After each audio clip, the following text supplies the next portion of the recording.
This is the Sales Babble Podcast, episode 349, The Art of the One-Call Close, an interview with Freddy Freundlich.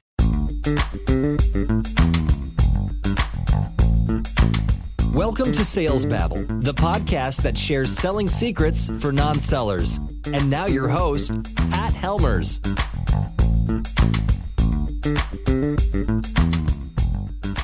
Hello, Sales Babblers. This is Pat Helmers, and today our guest is Freddy Freundlich.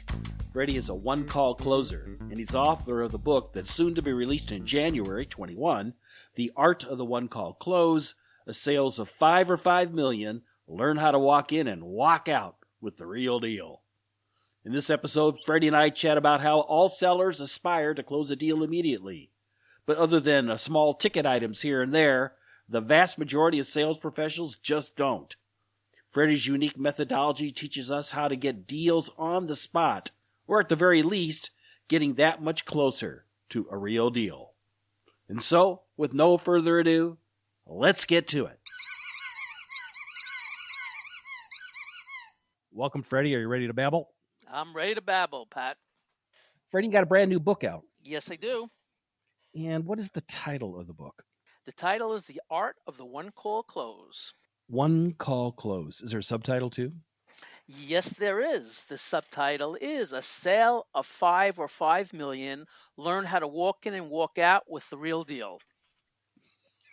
The real deal. The real deal. So, what motivated you to write a book about the one call close? And we should define that too, I think. Sure. So a one-call close in its purest form is walking into a meeting, whether it's a face-to-face or virtual or on the phone, but you walk in and you walk out with a deal. And for a moment, I will define a deal. A deal is the real thing. It is a signed check, a purchase order, a signed contract, whatever is considered the deal in your industry or business. But that's it. It's over. You've made the sale. That is something I don't know much about. Okay, well, that's one of the reasons. Yeah, that's one of the reasons I wrote the book. Yeah, my background's B2B, enterprise sales. You know, you got lots of meetings, lots of people in the room, got a lot in negotiating. You know, it's like juggling. But a few times I have gone in to a prospect, given a demo, and right then and there, they wrote me a check and they handed it to me. And I was like, wow. Unbelievable feeling, isn't it? Very infrequently, I can probably count on one hand the number of times that's happened to me. Okay, so let me share with you, Pat, that I am not just an author of a book. I am not a professor who learned about this in university. I did go to university, but everything I teach is something that I've walked the walk. Everything in my book is something that I've done. And I can tell you two things. Number one, you would be shocked at what can be closed in one call. I'm talking about big ticket items to to the last people you think could be closed in one call. For instance, bankers. I worked with bankers throughout North America for many years. The meetings were long. They were 2 to 3 hour meetings, but I walked out with a check. But that being said, because you mentioned B2B, one of the things I say is that not everything can be one call closed.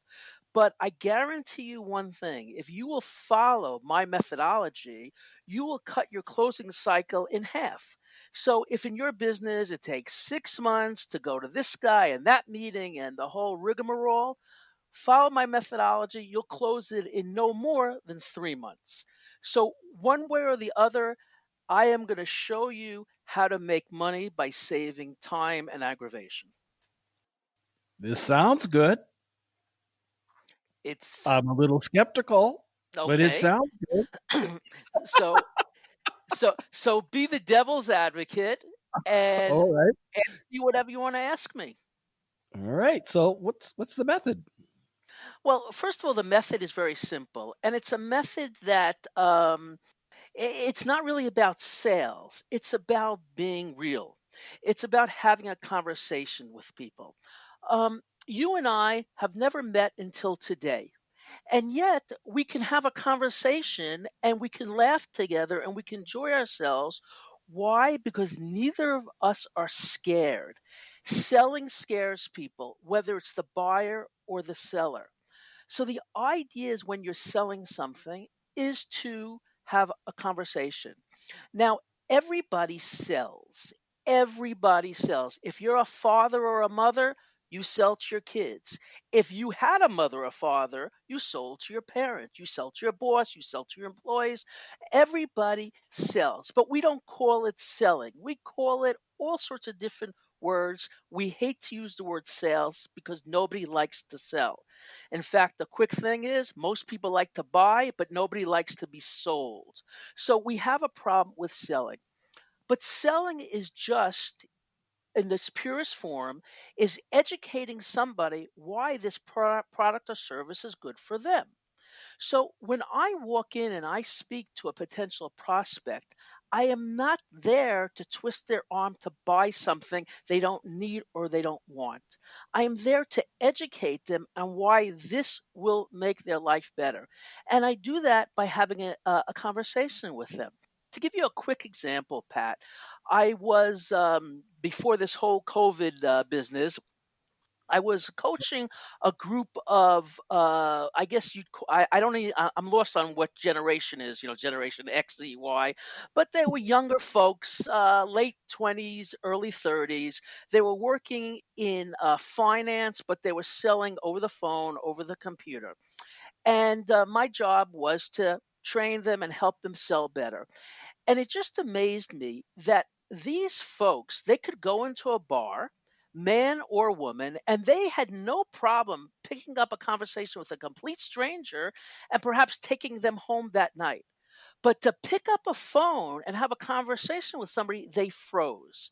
So we all know, or most of us know how to have that conversation. We just are scared to do it. Now, if I'm asking a woman out on a date, for that matter, what am I trying to do? I'm trying to sell her on whatever. It may just be the next date, but I don't feel I'm selling, so I naturally evolve toward the conversation, and at the end of the conversation, I get a commitment, which is a yes or no. And by the way, Pat, when you're a true one call closer, you're not scared of no's. You just don't accept maybes. I love no's if it's a qualified no, and I'm going to get some no's. I welcome them because they are worth money just as yeses are. But maybes and tomorrows, and I'll think about it, and let me get back to you and all that, that is a complete waste of your time and money, and that gets you nowhere. Knows you want, maybes you don't want. You want yeses or nos. It's a decision. You want a qualified decision. You don't want a knee jerk reaction. In other words, if you walk in, and one of the things I talk about in my book is several years ago, I do not have a TV set. I believe it's a time waster. It's my personal opinion, a personal feeling. I don't tell anybody else whether to have one or not, but I don't own a TV set. And several years ago, a guy knocked on my door and he wanted to sell me some satellite or cable or something. And I said to him, I don't own a TV. Now, a normal salesperson they may ask me a question or two to see if I'm BSing them. But once they realize I really don't have a TV, they should thank me, move on, or really they should ask me, do I have any friends or neighbors who own a TV? But this guy didn't do that. He spent a half an hour trying to convince me to get a TV. Now, you realize that he wasted his valuable time. I was playing along. I didn't mind, but he was wasting his time. I was a qualified no. Sometimes you'll get a qualified no. A person doesn't have a driver's license. He's 50 years old. He's never driven in his life. Don't waste your time trying to sell him a car. There are qualified no's, and they're great. So, what you need to do is you need to decide if this is a qualified no, thank the person, perhaps get a referral, but move on. Don't accept maybes. Yeah. Yeah. I totally get that. I totally understand it. Yep. What's the So next step?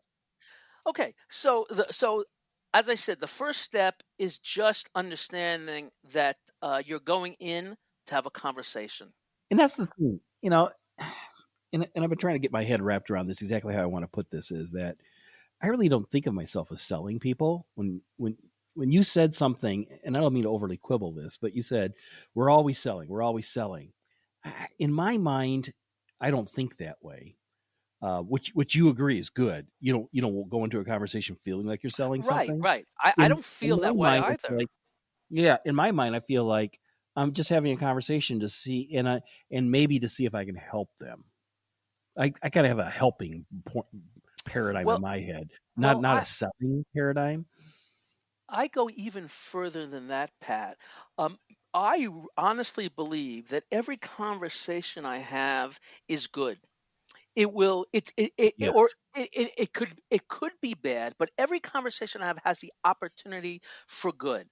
So I am not I am happy to speak to somebody again if they are qualified, and I am just going to have a conversation. I don't know if they're going to buy or not, and I really don't care because I know that with enough conversations I will sell. But when I say that we're all selling something, it is true, but if you think you're selling something, it's a catch 22. If you think you're selling something, then you're going to be the proverbial salesman and you will not sell.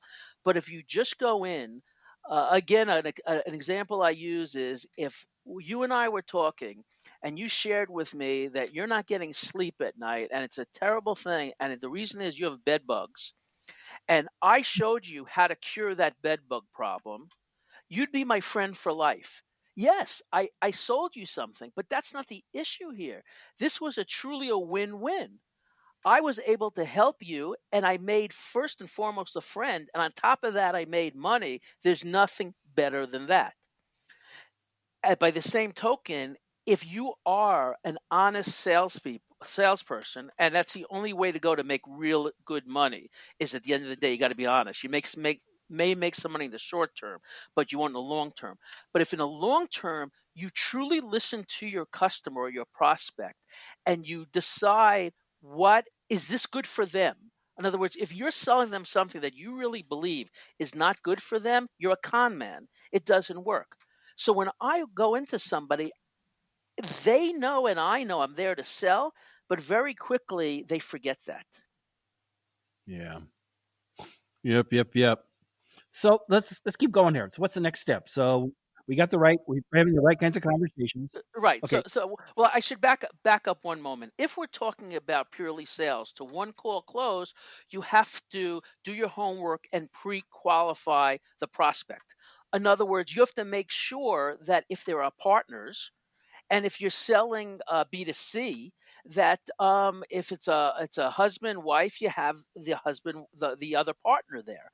Or if you're presenting to a board, you present to the entire board. In other words, you have to make sure that you have the decision makers present, because if you don't, there's no way you can one call close, and you're really wasting your time. Because anybody who's been in sales knows that they can go and they can do the best sales job ever and convince the person. But if he or she has to turn around and explain it to their partner, you're toast. It's not going to happen. So you've just You would wasted hate your selling time. me because What's my that? wife doesn't. You would hate selling to me, You're Freddie, exactly. because my wife has no interest in any of these kinds of decisions about the house, hardly. Well, And these contractors are always trying to get us. Well, when can we get you both together? I'm like she's not interested. She doesn't care. She's got her own. She's got a business. She's got her own business to run. I but that's a deal, Pat. You see, I don't always have to have the partner there or the wife there if I've done a little bit of due diligence and I honestly believe that you make these decisions. And if you make these decisions, that's fine. And I will even get a commitment from you up front. If you were to tell me something like that, listen, she's not interested, she's not going to be here, there's no reason to have her here, I would ask you straight out. I'd say, listen, Pat, if I show you something that you feel is really good for you and will really work, are you ready to make the commitment yourself? And if you tell me yes, I take your word at it. So again, there are ways to pre-qualify that. It doesn't mean you always have to have this. One of my mentors passed away many years ago. A gentleman known in the sales world by Zig Ziglar, by the name of Zig Ziglar. And Oh, Zig, I saw Zig Ziglar speak once. yeah, a tremendous guy. I had Tremendous the guy. opportunity to meet Great him a guy. number of times, and Great unbelievable. guy. But he used to say, don't have a canned presentation, have a planned presentation. And what that means is just because your manager says you have to have husband and wife there, it does mean that most of the time you need to. But nothing in life is pure black and white. You have to use what God gave you, and that is your head. And you have to see what you get. So if I could never get your wife at the table, and I'm really convinced you can make the decision yourself, I'll go ahead and I'll make my presentation. That being said, you're a minority. Of the 80-20 rule, you're in the 20% because most Yeah. people will say, I make the decision myself, but they don't.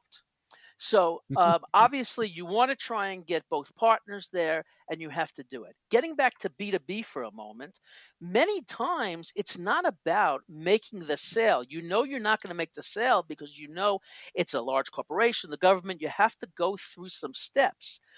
That being said, you have to determine before you walk into the meeting what is what is your one call close for this meeting. It's not getting a check, but it may be to get to the next stage, the next level.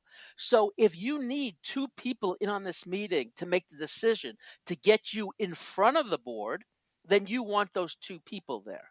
So pre-qualifying is very important. And then there are other things. I mean, if you're selling things, B2C, you want to make sure the person is of legal age to do it. If you're selling things which the person must have a credit card, you want to make sure you're dealing with somebody who has a credit card. In other words, there are things, but the main thing is that you want to have the decision maker there, and you want to have a commitment of time.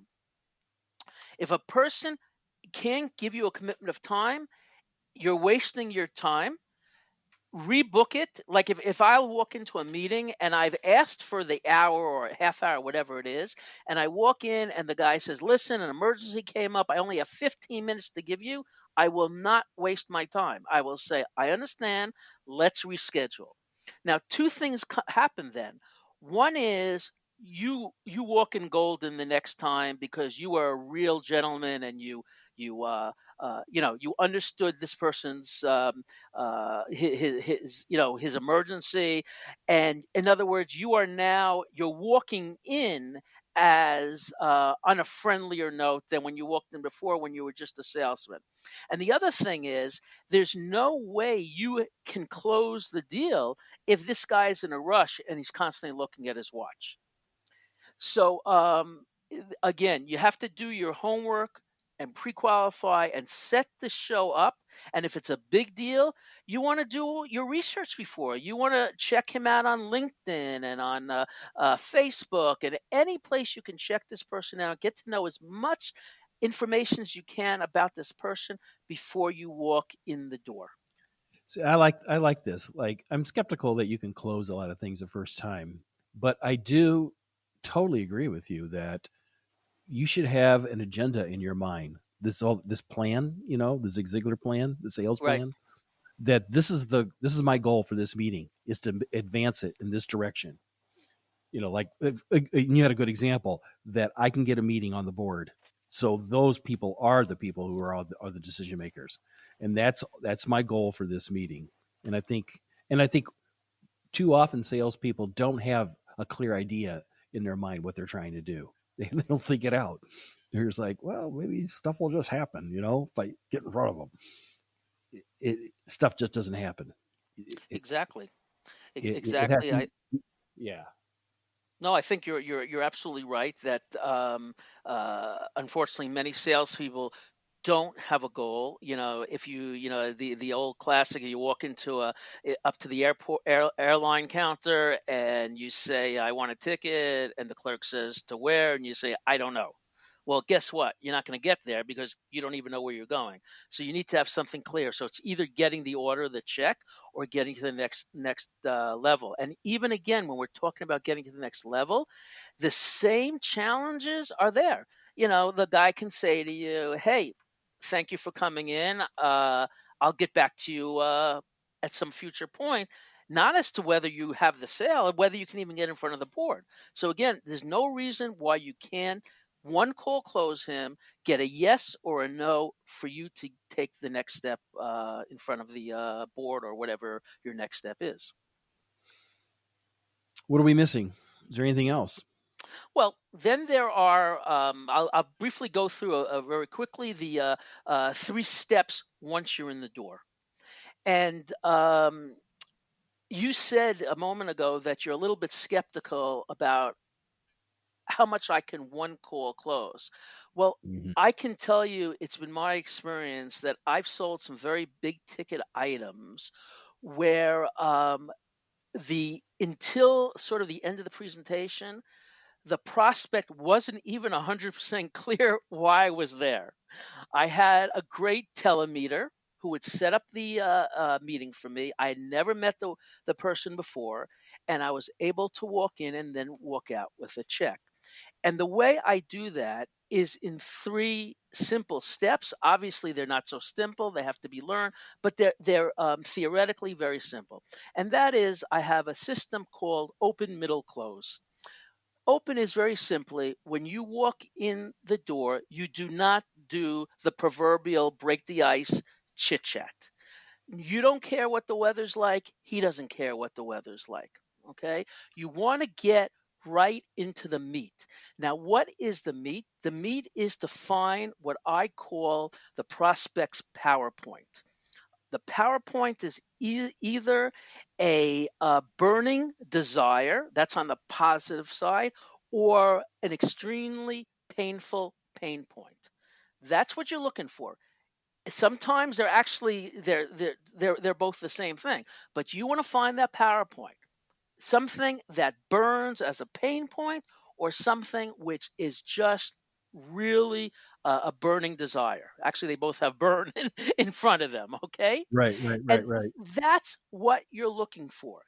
Because if you find that, and you have to learn how to find that, that's not so simple. But once you learn how to find that and you're able to determine that, then you can sell this person almost anything if they're qualified. Because why?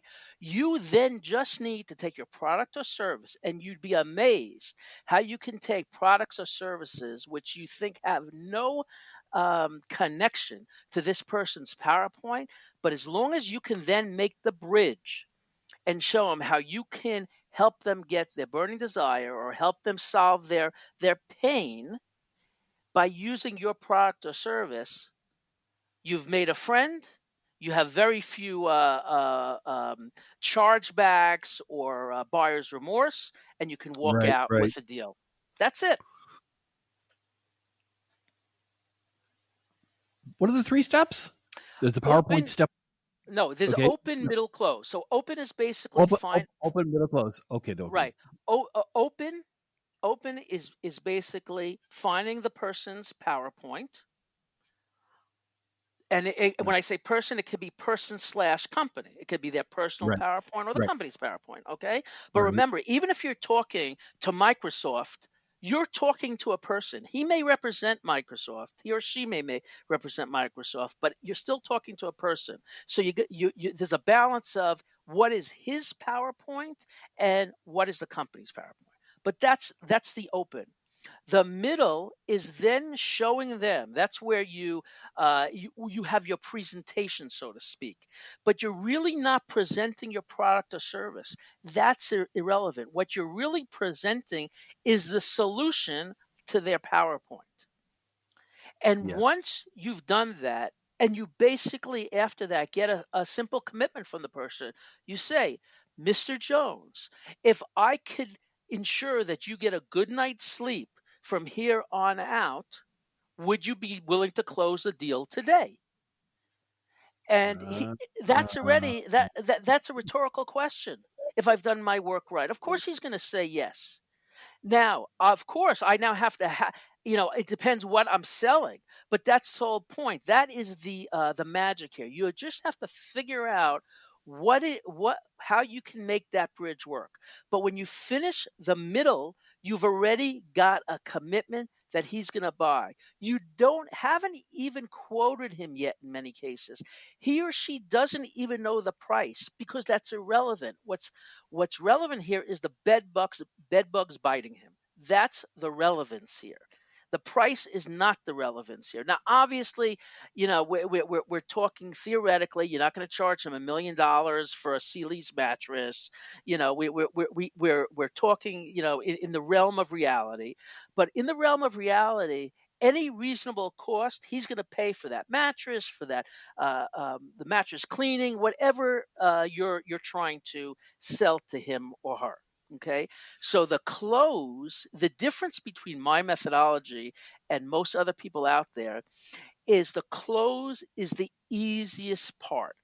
When I teach, people always ask me, tell me about your closes. And I say, I know all the closes. I know the puppy close, the Benjamin Franklin close, the choice close. I can go on and on with closes, and I can teach that. But if you need to start selling when you're closing, it's an uphill battle. For me, the closing segment is the easiest part of the whole sales presentation. That's right. what makes it What, unique.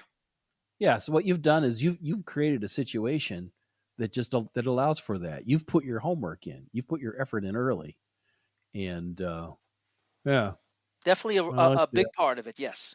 But again, even if you're doing something which is a small ticket item, which you can't do, okay, it doesn't make sense to invest a lot of time if you're selling things, small items, less than $100 or even less than $1,000. You're not going to be doing the kind of research. And if you're doing B2B and you're selling in the 5 and 6 figures, but that being said, you still can do the rest of in other words, pre-qualify the basics, make sure you have the decision maker or makers present, and then do the open middle close. Yeah. So if people wanted to get details on this and buy your book, where would they go to find your book? Okay, first of all, Amazon has my book. Again, it's called The Art of the One Call Close. And my website is www.rabbifreddy.com. Rabbi, Freddy is spelled Freddy, rabbifreddy.com. And you can buy the books off the website. You can go to Amazon. You can contact me through the website if you have any other questions or need my help in any way. So if people want to find you directly, Rabbi Freddy, I assume for spiritual counseling or something, where they go to LinkedIn? I'm not I'm on LinkedIn, but I am not. I do happen to have rabbinical ordination, but I am not a practicing rabbi. Never have been. It is really a business moniker. So for spiritual, I'm not the address you want to go to. You're If not you, the guy. I'm not the guy. If you want Dang. to improve your sales, I am definitely the guy to speak to, but nothing in the spiritual realm. Oh, I'm struggling with these things too. All right. I'm going to have to move on. Freddie, this has been awesome. This Thank has you been very really much, great. Pat. This has been really great. Thank you very much for babbling here on Sales Babble. It's my pleasure. I agree with Freddie's idea that if you find the buyer's PowerPoint, then you can know exactly what matters to them and what doesn't. That way you can frame your solution within the context of that PowerPoint. And then when it comes time to the close, that's the easiest part of the sale. Great stuff. Really great stuff. To connect with Freddie and to find his book, you can find links in the show notes at www.salesbabble.com. Now, one of the best ways people hear about Sales Babble is from listener reviews. If you could go to your favorite podcast app and leave us a 5-star comment, that would be really great because word of mouth is how podcasts spread. If you have a question or a comment about this episode or any episode, don't hesitate to reach out by clicking on the Babble Me button right on the website. Love to hear what you think. That's all we've got for today, so until next Tuesday, take care and have a highly successful and a profitable selling day.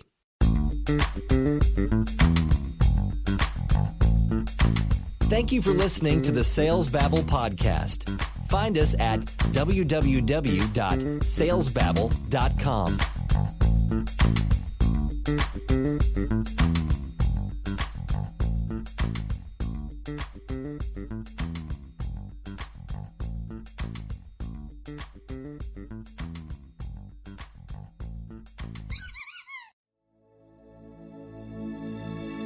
This is a production of Habanero Media.